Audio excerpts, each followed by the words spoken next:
Seja bem-vindo ao Tem Conversa, um espaço semanal de bate-papo, de entrevista, com gente que tem o que dizer, gente que tem conteúdo. Hoje eu recebo alguém que é da área gastronômica, conhecida Curitiba, Paraná, em boa parte do país também. É referência nas redes sociais, sempre com os posicionamentos que ele tem. E eu diria que a conversa de hoje está bastante saborosa. Tá no ar o Tem Conversa.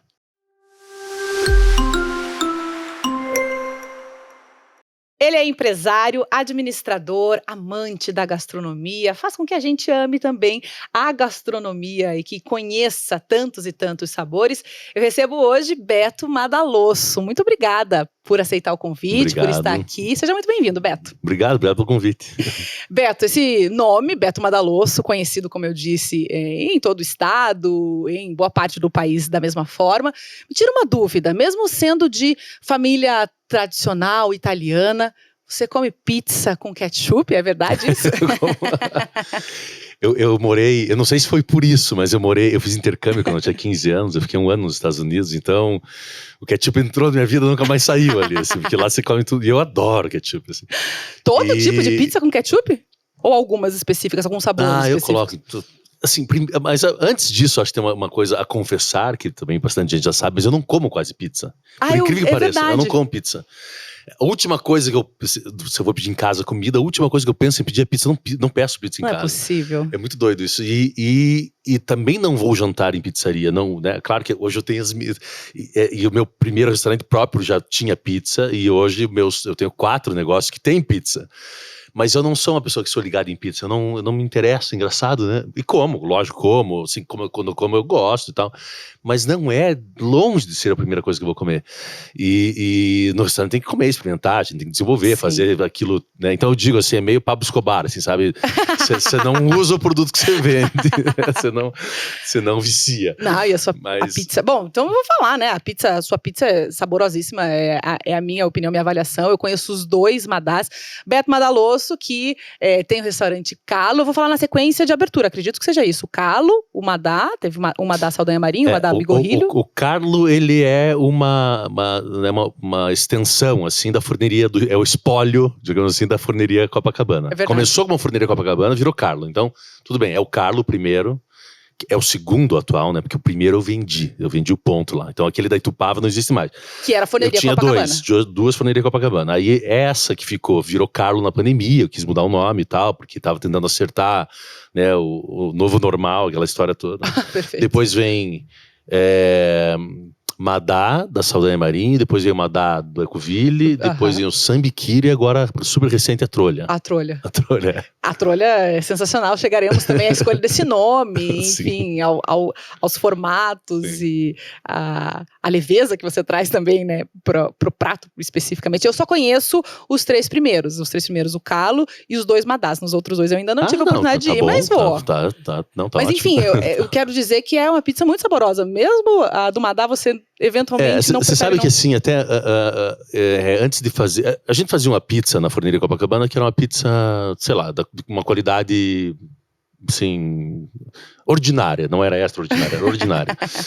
E quando a gente começou, né, eu comecei atrás de um ponto para fazer um restaurante novo e tal, apareceu o Jorge Mariano, que é um cara que conheci, é um cara que ele é muito técnico no trabalho que ele faz, ele trabalhava com pães, trabalhava com panificador, ele apareceu no encontro em São Paulo com esse cara, que é um cara de Curitiba, e aí ele começou a fazer uma consultoria da pizza do Carlo. Eu falei, preciso melhorar essa pizza. Então ele começou a fazer um trabalho ali para melhorar e tal, e a gente chegou num nível melhor, da fermentação, da farinha, não sei o quê, vários testes, e eu falei, cara, vamos pensar num negócio junto, eu tô querendo abrir. E ele mergulhou, assim, começou, né, até procurar ponto junto, dar umas sugestões de lugares, não sei o quê, assim, o cara se animou muito. E aí a gente eu acabei achando esse ponto da Saldanha Marinho, e ele começou a falar, vou fazer cozinha de produto, de origem, não sei o quê, né, que é uma coisa muito, fica quase vago, assim, porque, né, o que tem da época e tal, e a gente começou a fazer uns testes sobre isso, e um dia ele falou, não, nós vamos fazer pizza, por que eu faço uma pizza assim, vamos fazer uns testes de pizza aqui, que eu garanto a pizza. Então, é engraçado porque a pizzaria Madá, ela nasce muito próximo da abertura ainda, assim, vamos fazer pizza, sabe, muito aleatório, assim. E aí ele fez uns testes e tal, daí compramos forno italiano, de uma pizzaria, hoje a gente compra um forno usado, uma pizzaria do Rio Grande do Sul, um forno que é produzido na Itália, que é específico para fazer a pizza da qualidade que a gente faz, que é uma pizza napolitana, não sei o quê, desenvolveu massa, farinha italiana e tal. Então, o padrão desse produto vem muito da herança do Jorge, que trabalhou com a gente durante um tempo, hoje está em Portugal.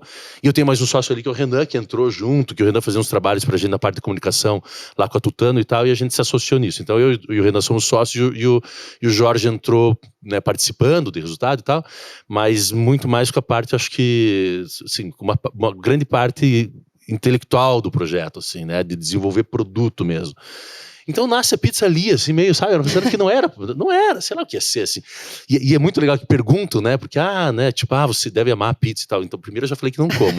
E depois que eu faço negócio de pizza, muito que por acaso, meio acidental, assim. E claro, a partir do momento que a gente decide fazer, daí a gente fazer bem feito. Então, é aí que eu entro do cara, isso aqui tem que ser assim, assim, assim, assim, para entregar um produto bom. Isso sim, a gente tem uma dedicação muito grande em entregar um produto com qualidade. Mas falar assim que é paixão, tá, eu sempre tenho um pé atrás, assim, eu não paixão, não sei. Não é.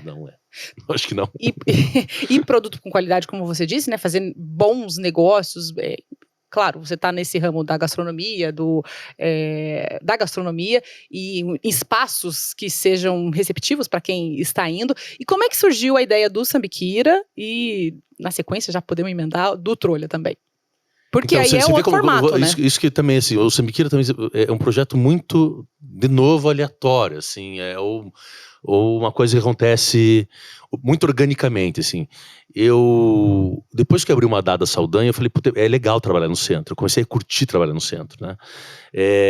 O centro é engraçado porque, assim, você não dá muita, você não oferece muita estrutura pro teu cliente, porque não vai ter estacionamento, é longe, não sei o quê, às vezes é meio escuro e tal.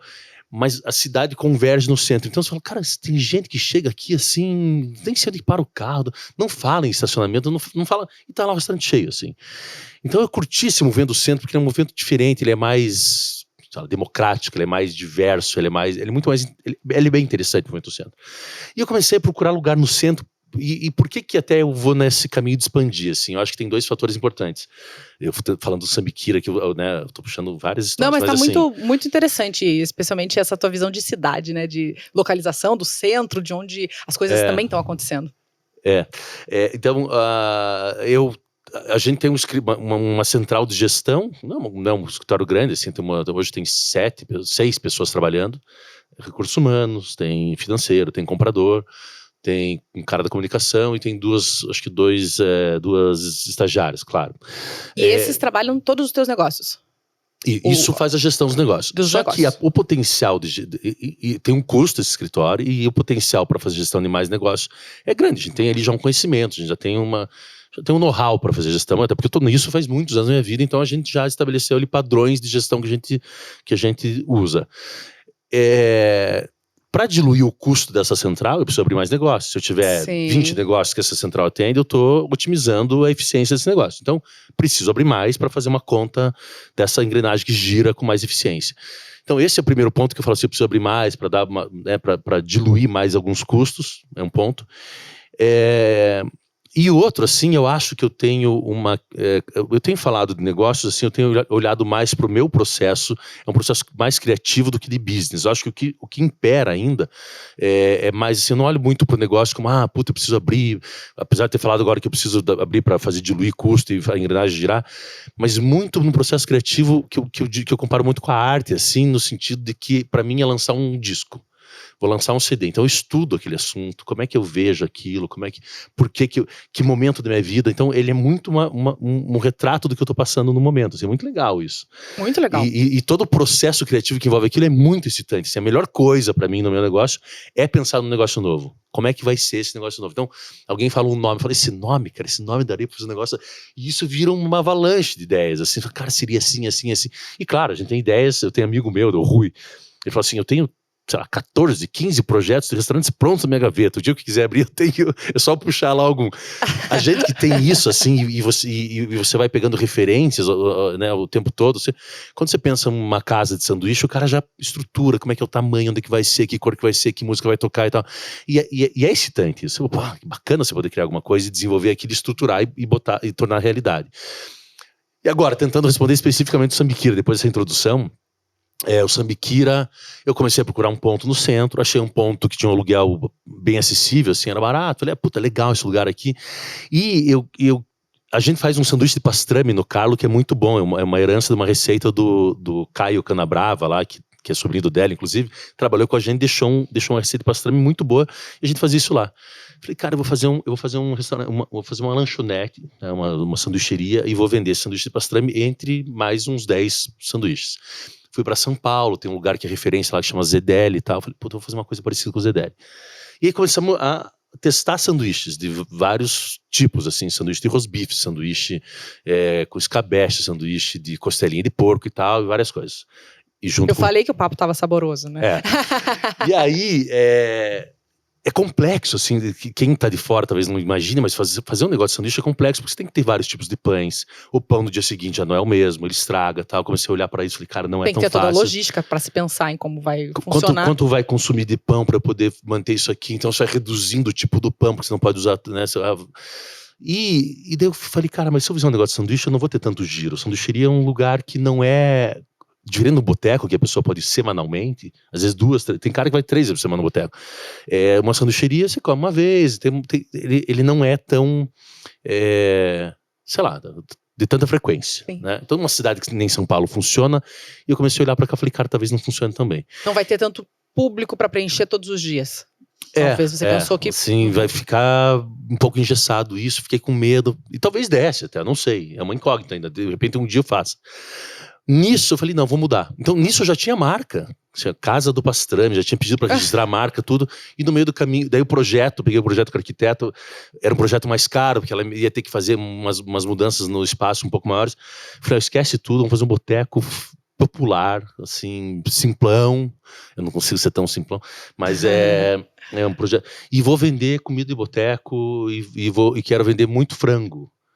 Porque eu queria um produto de custo baixo, de sabor bom, bacana, que as pessoas gostam e tal. E a princípio era um boteco para vender só coisa de frango. E daí também fiquei pensando, puta, mas só coisa de frango eu vou eliminar muitos clientes que talvez não queiram começar. E nisso vem toda a construção do Sambiquira. Eu vou atrás de nome, eu queria outros nomes, vem todo esse processo. Pô, eu queria frangalhos, eu queria Paulo Centre, tinha umas ideias meio engraçadas assim e tal. E vários nomes que eu procurei já estavam registrados. E aí Sambiquira é um negócio de quando eu trabalhava no Madalosso, né, os clientes bem da casa tradicionais pediam, tem Sambiquira? E aquele garçom que é amigo do cara, porque não tem Sambiquira no dia a dia, mas o cara pegava lá, porque o Madalosso cortava o frango ali, tinha um açougue do Madalosso dentro da estrutura. Então pegava o frango inteiro, cortava a asinha, cortava o peito, cortava a coxinha e tal. E a sambiquira é o cu, sei lá, o cu do frango, mas não é exatamente. É o rabinho que fica em cima do cu do frango. É aquela pontinha. É uma parte ali. É o cóccix do frango. O cóccix. E isso sobra, assim, não é uma coisa que as pessoas procuram e tal. E eu comecei, eu falei, cara, pedi um sambiquira no Madalosso, que é um nome bom pra bar. Sambiquira, um sonora. Então eu vou usar esse nome. Fui procurar, tava livre, pedi pra registrar a marca e tal. Né, assim, bom. E aí construo o conceito de boteco, assim. E eu acho que agora, recentemente, agora nos últimos anos, eu estava um pouco mais ligado, assim, na cultura artística brasileira, seja em música, um pouco também da arte, sei lá, de modo geral, assim. Mas mais a música mesmo, assim, né? Curtindo as brasilidades. As brasilidades, né? Vamos chamar assim.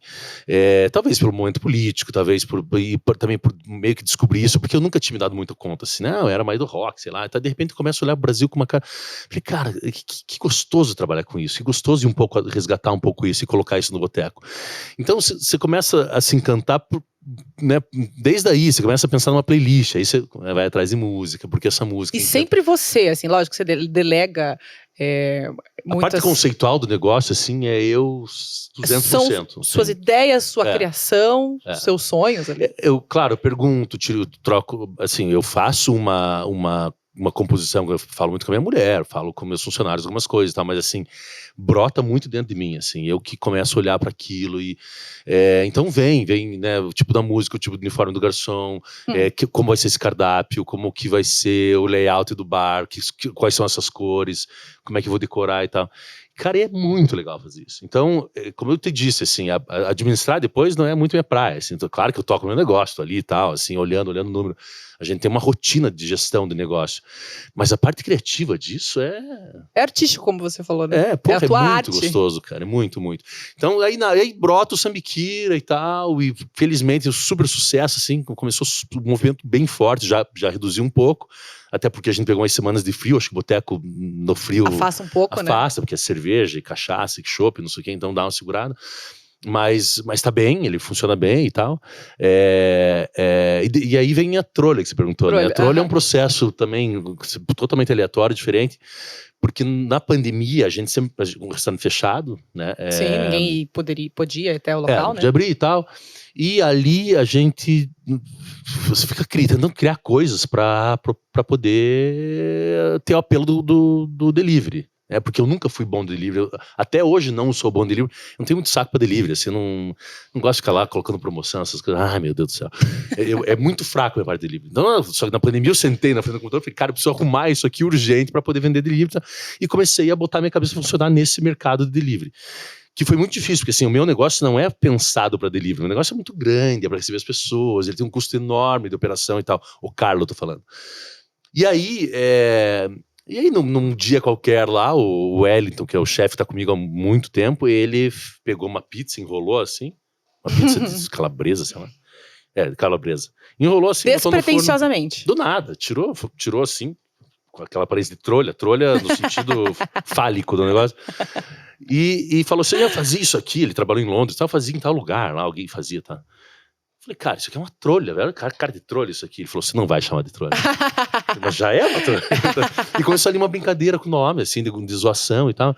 E foi muito interessante isso, o negócio do nome, porque é meio bizarro, é meio quinta série, assim, essa brincadeira. Mas a gente começou a fazer frases com esse nome, assim, então brincando, saiu uma trolha. Daí na rede social, eu postei, falei, saiu uma trolha do forno aqui. E, cara, foi incrível, porque daí as pessoas começaram a brincar com isso e mandar frase. Então, sou a favor da trolha nas universidades. Misturar, sabe, esses jargões da política, assim. Ajudava a criatividade, todo mundo minha criando. Trolha é minha vida, melhor uma trolha na mão do que duas voando. E, cara, virou um monte de frase, assim. E ela teve uma adesão, né, uma aceitação por conta do nome. Porque esse produto existe algo parecido na Itália, chama Stromboli, que é um pão recheado com o mesmo formato, assim. Se eu chamasse de Stromboli, não ia vender. Não ia, assim, eu sei, porque é um projeto de comunicação. A Trolha é um projeto de comunicação muito. Eu digo, ele é mais de comunicação do que de alimentação. Então a Trolha começou a viralizar por conta disso e pediu muito. E ele é muito bom também, porque é uma massa enrolada, cheia de mussarela muito dentro. Gostoso. É gostoso, então, e aí começou a vender. E aí, desde aquele momento que nasce a Trolha, a gente coloca ela no delivery, ela tem uma participação importante no nosso delivery durante a pandemia. Eu sempre achei, cara, isso aqui pode virar um negócio. É um produto, por enquanto, no cardápio, que pode virar um negócio físico, com delivery dele, com nome e tal. Então ali eu registro marca, começo a desenvolver o conceito da marca. Que incrível, não tinha ninguém com esse nome ainda? Não tinha registro de Trolha? Não, Trolha não. Pra esse negócio de alimentação não tem. E depois procurando Trolha, a palavra Trolha significa confusão aqui no dicionário brasileiro, mas em Portugal usam muito porque é pedreiro. Mesmo? Então tem placas, os caras mandam às vezes pra mim em Portugal, placa de contratação, lá, contrata-se Trolha, sabe? Uma coisa assim, pra fazer obra e tal, é Trolha. É o jeito que chama. Que legal. Então, aí agora, recentemente, acabou que, enfim, tá lá o conceito do negócio e tal, e nasce essa lojinha, já pensando num formato que é possível de expansão, porque a gente consegue fazer numa central pré-assar e mandar para as futuras lojas, não tem, só tem uma por enquanto, mas ele só faz sentido... Mas é uma ideia de negócio, de expansão, como você disse. Quando você é empresário, você sempre tem esse negócio, eu quero escalar meu negócio, né? É muito natural do empresário. Puta, como é que eu... tá indo bem, bacana, vende bem, as pessoas gostam. Como é que eu posso expandir isso? Então, tem toda uma estratégia por trás para poder expandir o negócio. É isso, assim, mas é muito assim minhas coisas, sabe? Muito, vou fazer, daqui eu esqueço, depois eu lembro de novo. Tá, você falou sobre o Trolha ser muito mais um projeto de comunicação ali do que a comida, né, gastronômico de fato, mas na hora em que você deu esse nome, você já pensou ou foi só depois que a coisa aconteceu? Quando vocês divulgaram que você entendeu, opa, o nome tá funcionando muito bem.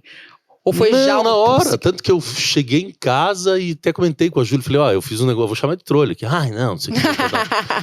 Mas eu falei, mas é engraçado, isso não é engraçado, assim, brincar com esse nome e tal, e assim, não tem um planejamento por trás disso, assim, e eu comecei a chamar e ficou, porque eu chamei só, assim, sabe? E ninguém, além da sua esposa, ninguém falou, não vai, esse nome não, Não, Beto. teve gente que falou não, teve até um Consultor, assim, alguém nesse sentido mais Não, o especializado. consultor tem medo de mim, na verdade. Os caras não ficam muito perto, porque falam, esse cara é muito doido.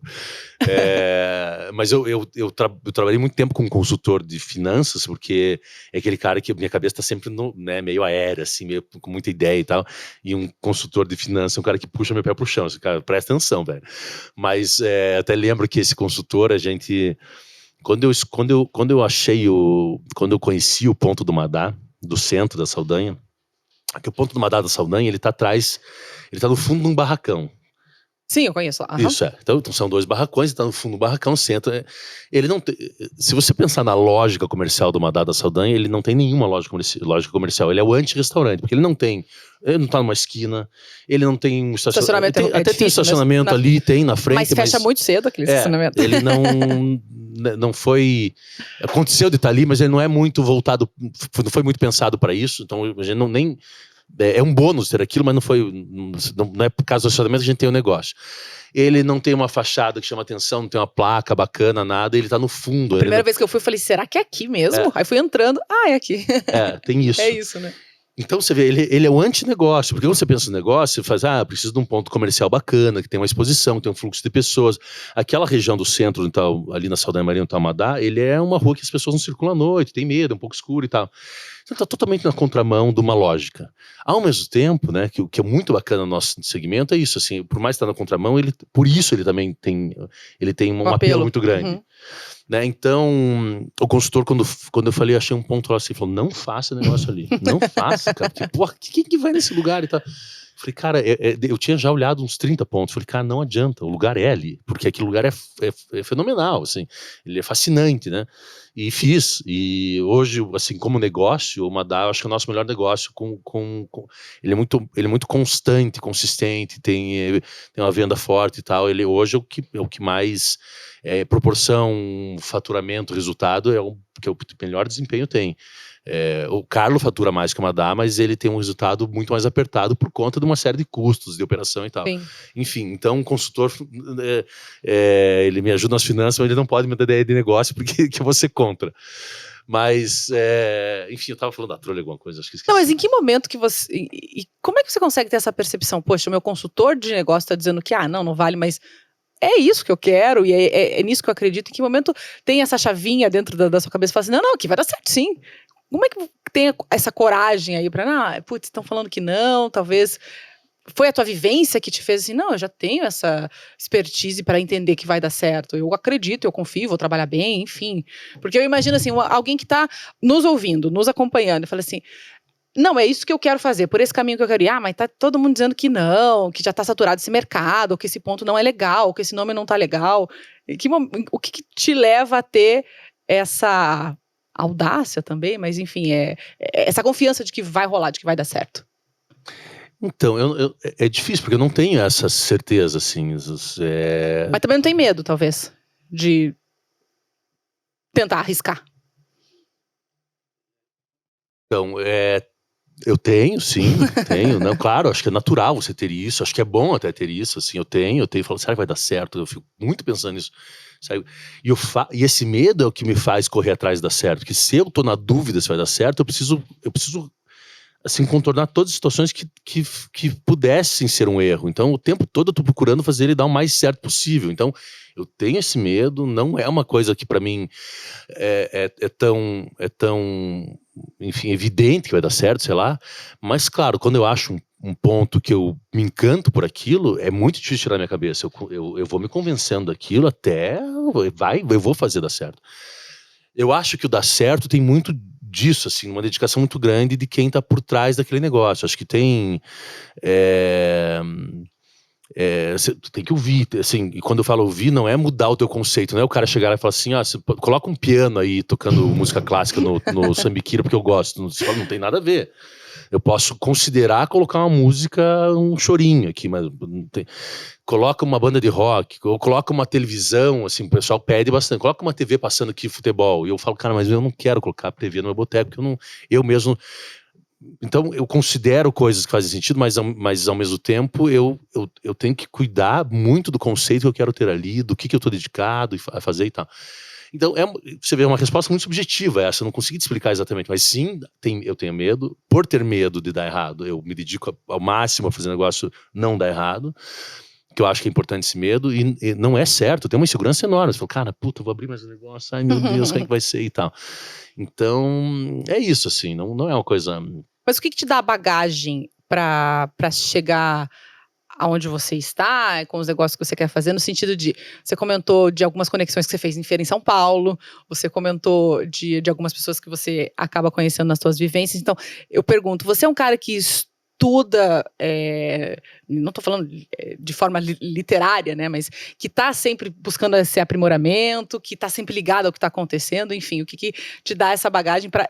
Mesmo não sabendo responder objetivamente por que eu você dentro, enfim, do teu conhecimento, nas suas sensações também, tem essa bagagem para dizer, não, eu percorri todo esse caminho e eu sou um grande conhecedor, eu acredito que possa dizer dessa forma, do mundo gastronômico ou de Curitiba, dos negócios em Curitiba, de empreender também em Curitiba. Não, eu acho que isso existe em mim, assim, né? Eu tô com 45 anos, eu nasci numa família que trabalha com gastronomia, eu me envolvo com isso profundamente há muitos anos, assim.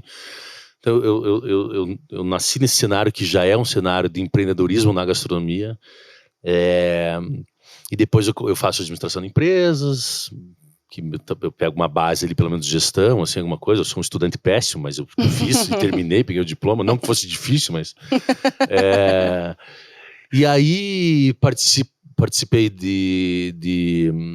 da Brasel, durante a Associação dos Restaurantes, durante muito tempo, sindicatos e prefeitura. Eu fui presidente da Associação do Bairro lá de Santa Felicidade, então eu sempre tive conectado com esse pessoal do segmento, assim, dos negócios e tal.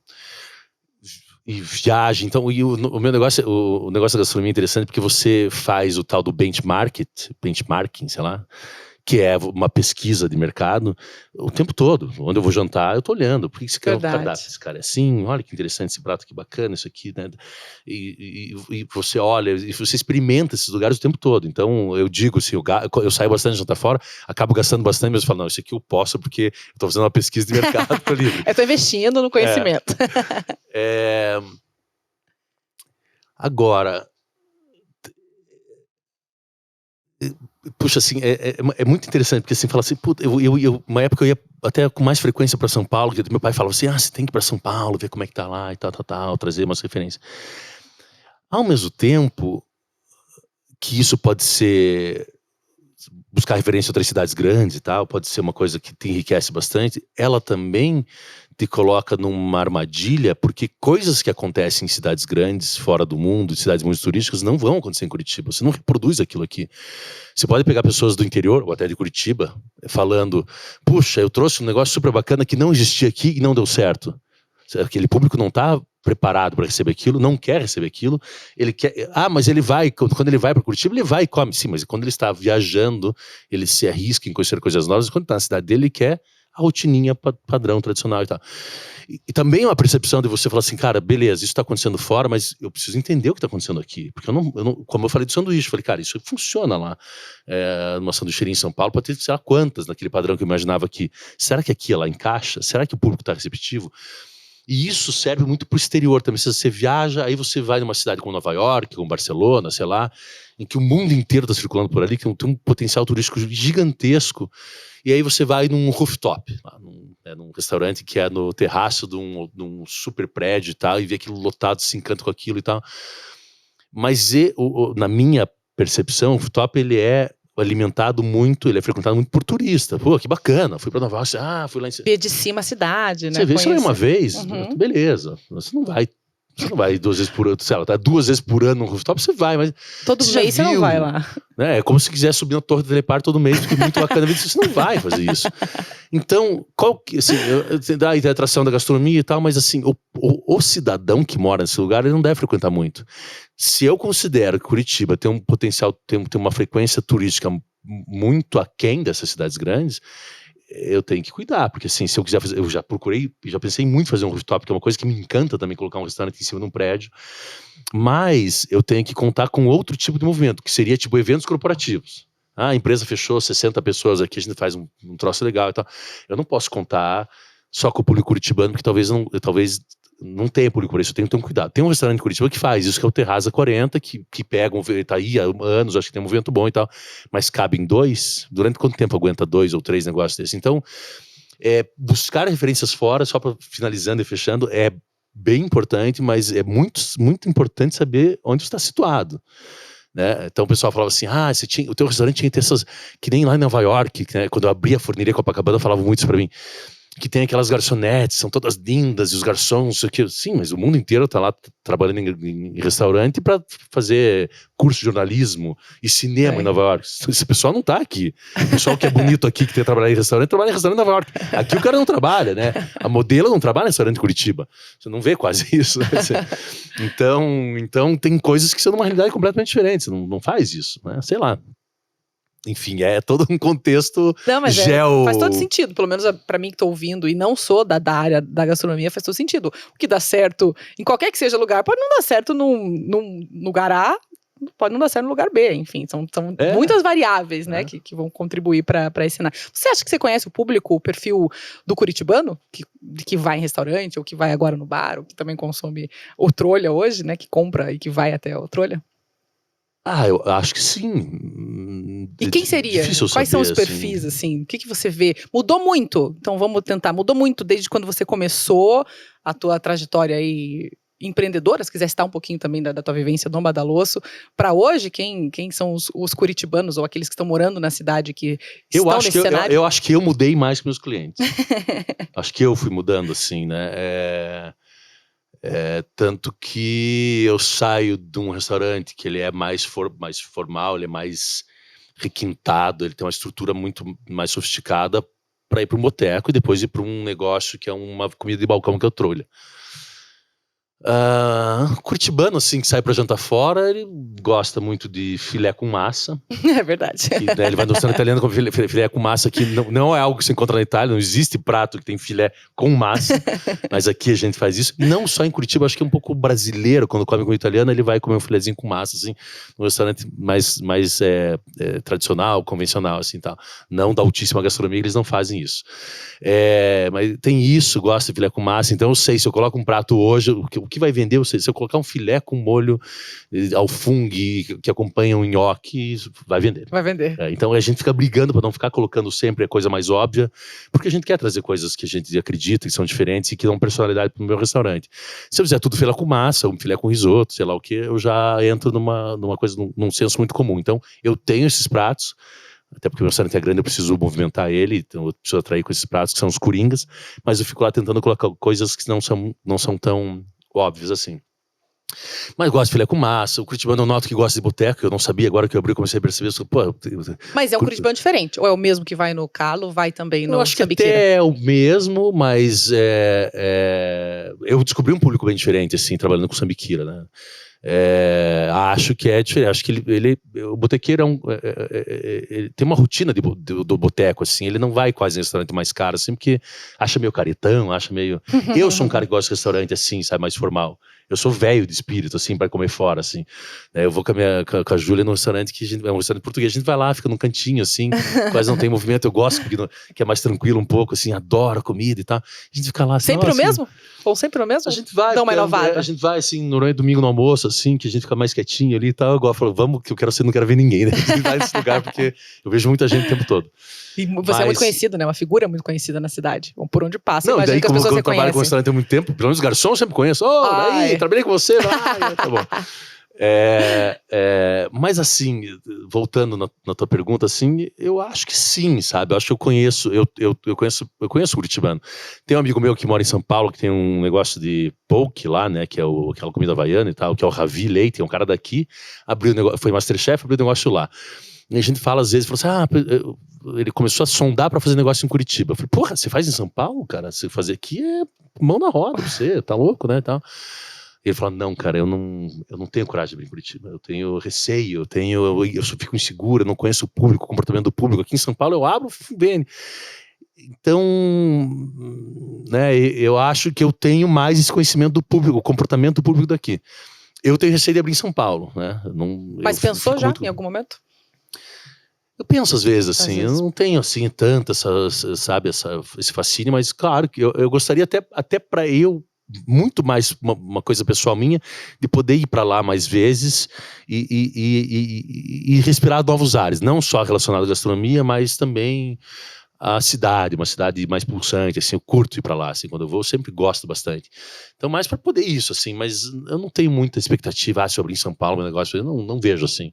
Acho que abriria, acho uma concorrência grande, não acho simples, assim, mas tenho vontade, assim, levar uma lojinha da Trolha para lá um dia, bacana, sei lá. Beto, quando você vai para outros lugares, pode ser Brasil ou para outros países, você faz questão, é aquele turista que é um turista da gastronomia também? Tá sempre buscando os melhores lugares para você comer, enfim, experimentar. E aí não tô falando de estrelas Michelin, né? Mas pode ser também, mas enfim, conhecer botecos, conhecer bares, conhecer os locais onde você vai apreciar uma boa comida. Eu já fui mais, eu acho, assim, eu tinha mais isso, assim. Hoje eu, sei lá, eu vou também, assim, mas não vou mais com essa obsessão, assim. Eu ia antes, até quando eu ia para São Paulo, assim, numa loucura, que eu passava em 4 lugares na mesma noite, sabe? Eu tomo um coquetel aqui, depois eu vou não sei o quê, assim, daí depois vou não sei onde e tal, porque tem que ver. Então, às vezes eu conhecia, sei lá, 6, 8 lugares no dia, porque ia no almoço em tantos, no jantar em tantos, sem falar do café da manhã e tal. Era assim, alucinado, assim, sabe? Estressante pra caramba, chato. E aí, claro, minha mulher fica, porra, velho, pelo amor de Deus, Vamos relaxa. curtir um pouquinho o espaço, né? Então, as últimas vezes que eu tenho ido, assim, cara, eu conheço um lugar, tá ótimo, tá bom, assim, eu tô um pouco saturado também de ficar também olhando tanto, assim. E aí você volta cheio de ideia, como eu te falei, não é tão simples, daí eu fico um pouco ansioso com tudo aqui lá, tá? Parei, assim, eu acho que eu cheguei num ponto de ter mais calma com esse olhar, assim, sabe? Gosto, procuro fazer, mas não vou, assim, sabe, nessa missão de... Não, se der eu vou também, senão... Mas se tivesse que indicar para algum amigo, conhecido, eu quero viajar e comer muito bem, para onde você indicaria? Ou para onde Uma você iria? cidade? Um país, uma cidade? Ou pode ser uma cidade brasileira também, onde você se surpreendeu eventualmente? Esse cara, você faz uma agenda de gastronomia excelente, você faz em Curitiba, assim. Você tem É verdade. lugares incríveis aqui, assim, incríveis mesmo. Né, tem os restaurantes que o Lenin chefiava, eu até não sei mais, porque eu acabei depois não voltei, nunca consigo ir muito também, porque eu trabalho, mas o Lenin é um grande chefe em Curitiba, você pega um buffet por quilo, tipo a Gabriela Carvalho, é sensacional. Tem uma prima minha que tem um restaurante chamado Spring também, que é buffet por quilo, que é muito bom. A gente não pode esquecer que a gente tem a chefe, melhor chefe da América Latina é paranaense, mas está com o restaurante de Curitiba, que é a Manu Bufara. Você vê, a gente tá falando onde ir, tá? Tem muita coisa Fica aqui. Tem muita coisa muito legal aqui. É Você tem botecos incríveis. Tem o Dom Rodrigo, que é um boteco maravilhoso. Tem o Sambiquia, que também é bom. Tem uma casinha de massas na frente do Madado Saldanha, chama Pasta Basta. É muito bom, da Yasmin. Enfim, a Mercearia do Português, que é não é esse que eu vou sempre, mas é a Mercearia do Português, que é do Ricardo e da Amélia, que é um restaurante português, você entra num outro universo, assim. Se você pega, tem o Camponês do Minho, que é esse que eu vou bastante, que é uma casinha portuguesa antiga e tal. Enfim, se você pega um restaurante como a Mercearia do Português e coloca, e você vai nesse restaurante em Portugal, exatamente no mesmo lugar, você se apaixona por aquilo. Eu entrei nesse lugar, olha a decoração desse lugar. Se você vai nesse restaurante em São Paulo, você fica encantado. E ele tá aqui, na nossa cidade, ele é sensacional, maravilhoso esse lugar. Então tem muita coisa boa aqui, que eu acho que um programa aí de uns 4, 5 dias em Curitiba, você vai ter bons bares, né? O Ginger, que é meu vizinho ali do Madá, é um bar excelente, super premiado, com coquetéis e tal. Meu, assim, tem muita coisa. E claro, assim, quanto maior essas cidades, quanto maiores as metrópoles, os japoneses em Curitiba têm excelentes restaurantes japoneses. Quando você vai em cidades grandes, como São Paulo, Barcelona, Navarra, sempre vai ter uma riqueza muito maior, porque os grandes chefes estão nesses centros urbanos maiores, né? O cara sai de uma cidade interior do Brasil, que nem o Alberto Landgraf, né? Que é um cara ali de Maringá. Acho que foi para São Paulo, depois para o Rio, agora abriu um negócio em Londres. E é um cara que está aí entre os 50 chefes melhores do mundo, é um cara daqui e tal. Mas por que ele está lá? Porque a conexão que ele faz com todo esse universo da técnica da gastronomia, do acesso ao produto, etc. e tal, tá nos grandes centros, né? Às vezes você vai numa praia, você não encontra um peixe tão bonito e fresco, por incrível que pareça, quando se encontra em Curitiba, sei lá, sabe? Cara, por que eu vou no mercado municipal e vejo uma peixaria muito melhor do que eu tô vendo aqui, aqui na frente do mar? É doido Curioso, isso, mas claro, curioso. é a questão do consumo, né? Então você vai encontrar aí produtos incríveis nessas grandes metrópoles, que esse produto chega lá, tem quem compre, tem quem pague por aquilo e tem consumo. No início da tua resposta aí, você falando sobre Curitiba, fiquei curiosa para saber, você é apaixonado por Curitiba, pelo visto, né? Pela tua resposta? Não, aqui, restaurantes maravilhosos aqui em Curitiba, não precisa nem ir para fora. Depois complementou, lógico, a resposta. Você se considera Eu um amante gosto. da cidade? Eu gosto bastante daqui, assim.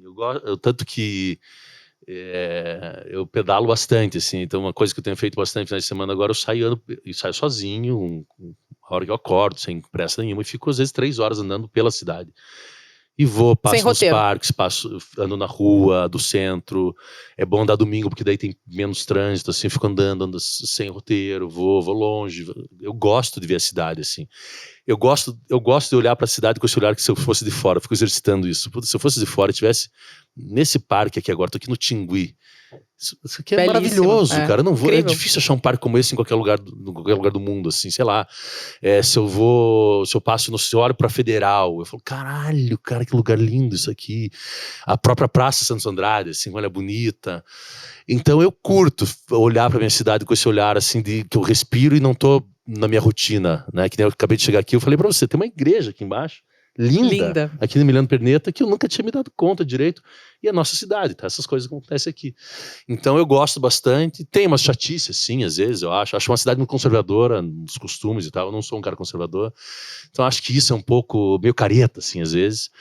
Mas eu também tenho as caretices, enfim. Então eu vivo bem aqui. Eu gosto daqui. Gosto do clima, porque eu gosto de frio. Acho que é uma cidade quente até, porque eu gosto de frio. Preferia uma temperatura mais baixa. Cara, eu só vou ter inverno agora, que eu tô suando aqui, mas eu gosto de frio, assim. Então, eu gosto de Buenos Aires, é uma cidade que eu mudaria pra lá frouxa, assim, sabe? Apareceu um trabalho, eu vou. Tive em Vancouver esses dias, no Canadá, e voltei, tava fascinado. Eu acho que eu gosto de tudo, sei lá.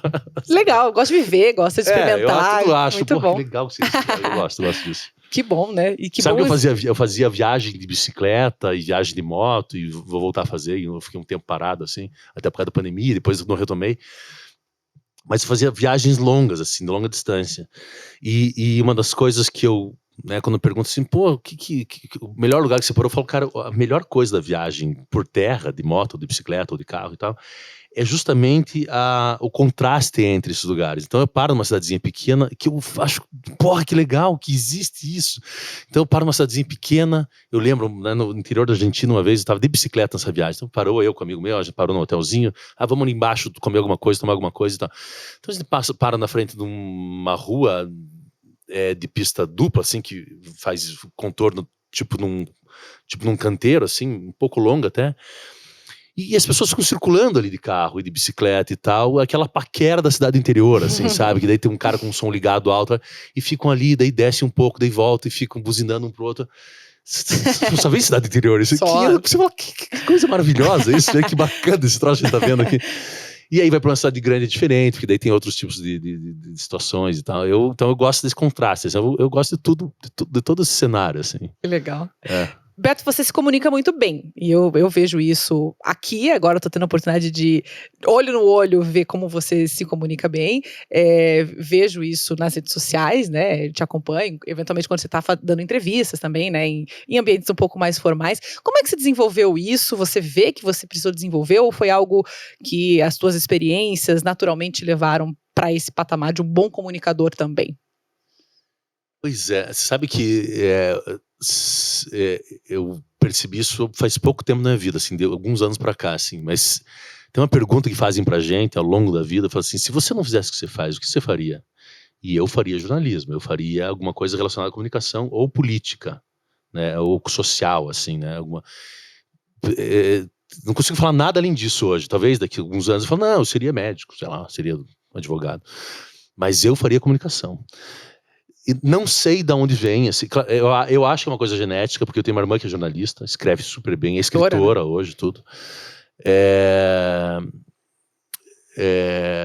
Eu não sei como isso começou, assim, porque eu era aquele aluno também no colégio, na faculdade, que quando tinha que apresentar o trabalho, eu ficava tremendo, não conseguia, era ridículo, assim. E com o tempo eu comecei a enfrentar um pouco isso, falando, eu preciso aprender com isso. E como eu fui entrando no Madalosso lá em 98, 99, 2000, assim, na época que eu estava, né, na faculdade, saindo da faculdade, eu comecei a representar o Madalosso em várias situações, assim, né, porque quem fazia isso era meu pai ficou afastado um tempo, teve uma depressão, então ficou afastado um tempo, e eu comecei a representar em associações,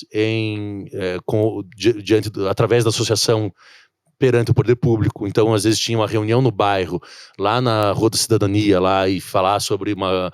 E daí minha mãe falava, você tem que ir lá, você tem que falar, pega o microfone, fala alguma coisa. Representa a gente. Você tem que se impor Leva lá as no nossas negócio. questões. Então, é um exercício, o negócio da comunicação, de se expor com a fala ou com a escrita, é um exercício demorado, é longo, é um trabalho, porque... enfim, a exposição, você tá ali dando a cara, né? Putz, como é que eu falo, como é que eu recebo, como é que eu vou levar uma invertida aqui. Mas é uma construção minha que vem de mais de 20 anos, então, há muito tempo. Daí comecei a dar palestras, sobre o restaurante, depois assim, sobre coisas do Madalosso, depois eu começo a dar palestras sobre os meus negócios, sobre as minhas viagens, e daí sobre o meu universo, assim, porque daí eu já me desconectei do restaurante, da família, né? Então hoje é o meu negócio. Então eu faço isso há muito tempo. E eu tenho um prazer imenso. Quando eu falo assim, eu pago para fazer um podcast, eu pago para dar palestra, assim, porque eu gosto, e eu acho que quando eu tô falando, sempre, e eu até escuto isso de muita gente que fala em público, sempre a gente tem insights quando a gente fala. Eu falando, eu vou tendo insights sobre a minha própria fala. Então, aqui eu aprendo alguma coisa, eu falei, isso, olha, eu não tinha pensado. Então, dentro de um discurso aqui, eu tô numa palestra, eu tô falando e tô me ouvindo e tô aprendendo com alguma coisa. Eu acho o exercício maravilhoso. Tanto que uma época eu pegava as pessoas que trabalham comigo no restaurante, a gente fazia uns eventos assim internos, eu chamava pessoas de fora para falar sobre gestão, e eu queria que meus funcionários falavam, não, você vai falar, velho, porque é bom, né? Eu achava que era bom porque colocava o cara na fogueira, vai falar sobre o teu trabalho aqui dentro, conta a tua carreira e tal. Fiz isso algumas vezes, acho que eles não gostaram muito, depois eu parei. Mas que é um exercício que seria legal eles abrirem, né? A nossa nutricionista abrir, como é que ela faz, como ela administra lá 5 restaurantes, como é que é a rotina e tal. Eu acho que é um puta exercício legal esse da pessoa, primeiro, se sente valorizada tendo um público na frente. Pô, eu tô aqui falando com o público, tô dividindo meu conhecimento. E depois o exercício desse autoaprendizado, tá falando ali e tal. E treinar pra fala, né? Preciso falar pra 80 pessoas, preciso treinar pra isso. Acho que sempre é um crescimento, assim. Eu gosto muito de fazer isso. Excelente. Mas faço sem perceber, assim, sabe? A rede social eu faço desde o Facebook lá 2010, assim, completamente aleatoriamente. Completamente aleatório que eu escrevo e de qualquer assunto e sem muito filtro, assim. E quando as viagens que eu fiz de moto e bicicleta e tal, eu tinha que parar para escrever, e hoje eu tô me dando conta que eu só fazia as viagens porque eu podia escrever, porque se não tivesse escrito no meio da viagem, eu acho que eu não faria. Então eu parava e escrevia sobre a viagem, que aquilo para mim era um prazer poder escrever. Como é que eu vou contar isso? Como é que a pessoa vai ler o que eu tô passando, assim, sem colocar uma foto, né? Tem que contar escrito isso. Eu gosto, mas não tenho preparo técnico, assim, eu faço muito de coração, assim, Mas sabe? tem o carisma, tem a verdade, né? Tem a naturalidade que vale... Adoro, cara. Eu acho que muito mais do que a técnica, né? Enfim, porque você foi aperfeiçoado, tá dando certo aqui também, vou falar desse jeito. E redes sociais, já que você entrou nesse tema também, você é alguém que se posiciona, como você disse, vou fazer o que eu tenho vontade, eu gosto de falar em que eu acredito, né? Aquilo que eu tenho vontade de dizer. Você passa mais raiva ou tem mais momentos de alegria, de prazer nas redes sociais hoje? Eu acho que eles vêm ao mesmo tempo, assim, né? Você tem... Quando eu me posiciono politicamente, eu acho que eu tenho um grande acolhimento, né? Você falou o que eu penso, essas coisas gostosas que você ouve, assim, nossa, você falou o que eu quis dizer. E que muitas vezes as pessoas não conseguem dizer ou não querem, mas se sentem de alguma forma representadas. Representada ali.